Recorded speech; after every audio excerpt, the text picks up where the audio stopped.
ಮುಖ್ಯವಾಗಿ ಮೊನ್ನೆ ಅಶೋಕ್ ಅವರು ಮತ್ತು ಬೇರೆ ಬೇರೆ ಮುಖಂಡರೆಲ್ಲ ಹೋಗಿ KSRTCನಲ್ಲಿ BMTC ಬಸ್ ಸ್ಟ್ಯಾಂಡು ಮೆಜೆಸ್ಟಿಕಲ್ಲಿ ಹೋಗಿ ಹೂವು ಕೊಟ್ಬಿಟ್ಟು ನಾವು ಬೆಲೆದೇ ಏರಿಕೆ ಟಿಕೆಟ್ ದರ ಏರಿಸ್ಬಿಟ್ಟಿದ್ದೀವಿ, ಸರ್ಕಾರ ಏರಿಸ್ಬಿಟ್ಟಿದೆ, ಸಿದ್ದರಾಮಯ್ಯನವ್ರ ಪರವಾಗಿ ನಾನು ನಿಮಗೆ ಕ್ಷಮೆ ಕೇಳ್ತೀನಿ ಅಂತ ಮಾನ್ಯ ಅಶೋಕ್ ಅವರು ಮತ್ತು ಇನ್ನು ಬೇರೆ ನಾಯಕರೆಲ್ಲ ಹೋಗಿ ಅಲ್ಲಿ ಒಂದು ಪ್ರತಿಭಟನೆ ಥರ ಮಾಡಿದ್ದಾರೆ. ನಾನು ಮಾಧ್ಯಮದ ಮುಖಾಂತರ ಸಾರ್ವಜನಿಕರ ಗಮನಕ್ಕೂ ಒಂದು ವಿಚಾರ ತರಲೇಬೇಕಾಗುತ್ತೆ. ಮಾನ್ಯ ಅಶೋಕ್ ಅವರು 2008ರಿಂದ 2013ವರೆಗೂ ಟ್ರಾನ್ಸ್ಪೋರ್ಟ್ ಮಿನಿಸ್ಟರ್ ಆಗಿದ್ದರು. 5 ವರ್ಷ ಕಂಟಿನ್ಯೂಸ್ ಆಗಿ ಮಿನಿಸ್ಟರ್ ಆಗಿದ್ದರು. ಅವರ ಅವಧಿನಲ್ಲಿ 29/8/2008 12% ಜಾಸ್ತಿ ಮಾಡಿದ್ರು. ಆಮೇಲೆ 7/7/9ರಲ್ಲಿ 3.56% ಜಾಸ್ತಿ ಮಾಡಿದ್ರು. ಆಮೇಲೆ 3/3/10ರಲ್ಲಿ 4.76% ಜಾಸ್ತಿ ಮಾಡಿದ್ರು. 23/6/10ರಲ್ಲಿ 3.50% ಜಾಸ್ತಿ ಮಾಡಿದ್ರು.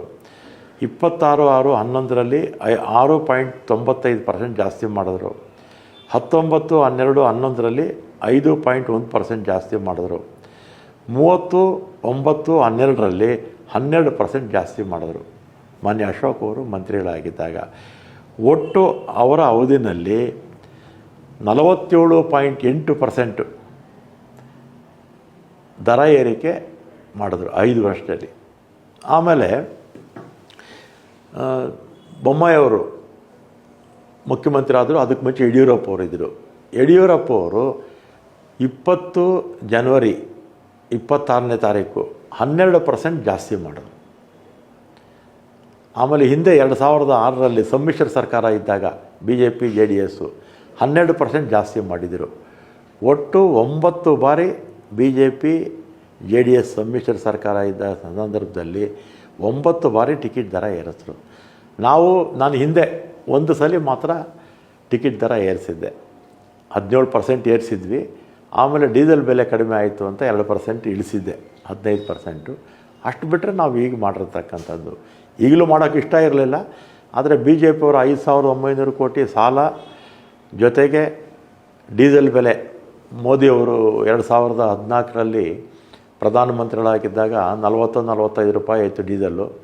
ಇವತ್ತು 90 ರೂಪಾಯಿ ಆಗಿದೆ. ಮತ್ತು ನಮ್ಮ ಸ್ಯಾಲ್ರೀಸು 4 ವರ್ಷಕ್ಕೊಮ್ಮೆ 1 ಲಕ್ಷಕ್ಕಿಂತಲೂ ಹೆಚ್ಚು ಜನರ ಸ್ಯಾಲ್ರೀಸ್ನ ಜಾಸ್ತಿ ಮಾಡಬೇಕು. ಅದು ಕೂಡ ನಮಗೆ ಹೆಚ್ಚುವರಿಯಾಗಿ 4 ವರ್ಷಕ್ಕೊಮ್ಮೆ ಕಡ್ಡಾಯವಾಗಿ ನಾವು ಕೊಡಬೇಕಾಗಿರೋದ್ರಿಂದ ಅನಿವಾರ್ಯವಾಗಿ ಸ್ವಲ್ಪ ದರ ಏರಿಸಿದ್ದೀವಿ. ಆಮೇಲೆ BJPಯವರ ಏನೋ ಒಂದು ಅಪಪ್ರಚಾರ ಇದೆ, ಶಕ್ತಿಯಿಂದ ಟಿಕೆಟ್ ದರ ಏರಿಸಿದ್ರು ಅಂತ. ಮಾನ್ಯ BJP ಮುಖಂಡರೆ, ಶಕ್ತಿ ಕಾರ್ಯಕ್ರಮಕ್ಕೆ ನಮ್ಮ ಸರ್ಕಾರ ಮಾಡ್ತಾ ಇರ್ತಕ್ಕಂಥ ಹಣ, ಇದುವರೆಗೂ ಕೊಟ್ಟಿರ್ತಕ್ಕಂಥ ಹಣ 8,800 ಕೋಟಿ. ಈ ದರ ಪರಿಷ್ಕರಣೆಯಿಂದ ನಾವು ಬರ್ತಾ ಇರ್ತಕ್ಕಂಥದ್ದು ಕೇವಲ 1,200 ಕೋಟಿ ಅಷ್ಟೇ. ಆದರೆ BJPಯವರು ಶಕ್ತಿ ಕಾರ್ಯಕ್ರಮದ ನಷ್ಟ ಆಗ್ತಾ ಇದೆ, ಅದಕ್ಕೆ ಟಿಕೆಟ್ ದರ ಏರಿಸ್ತಾ ಇದ್ದಾರೆ ಅಂಥೇಳಿ ಅಪಪ್ರಚಾರ ಮಾಡ್ತಾರೆ. ಇಂಥ BJP ಅಂತ ಎಡಬಿಡಂಗಿ ನಾಯಕರನ್ನ ನಾನಂತೂ ರಾಜಕಾರಣದಲ್ಲಿ ಇಷ್ಟು ವರ್ಷ ನಾನಂತೂ ನೋಡಿಲ್ಲ. ಅಂದರೆ ಜನಕ್ಕೆ ಸುಳ್ಳು ಹೇಳಿ ದಾರಿ ತಪ್ಪಿಸುವಂಥ ಕೆಲಸವನ್ನು ಮಾಡ್ತಾಯಿದ್ದಾರೆ. ಆಮೇಲೆ ಹೇಳಿ ಕೇಳಿ BJPಯವರು ಮನುವಾದಿಗಳು, ಮಹಿಳಾ ವಿರೋಧಿಗಳು. ಅವರಿಗೆ ಪ್ರಾರಂಭದಿಂದಲೂ ಕೂಡ ಶಕ್ತಿ ಕಾರ್ಯಕ್ರಮ, ಮಹಿಳೆಯರು ಉಚಿತವಾಗಿ ಓಡಾಡುವಂಥದ್ದು ಅವ್ರಿಗೆ ಇಷ್ಟ ಇಲ್ಲ. ಯಾಕಂದರೆ ಅವ್ರ ಕಾಲದಲ್ಲಿ ಅವರು ಇಂಥ ಕಾರ್ಯಕ್ರಮಗಳೇ ಕೊಡಲಿಲ್ಲ.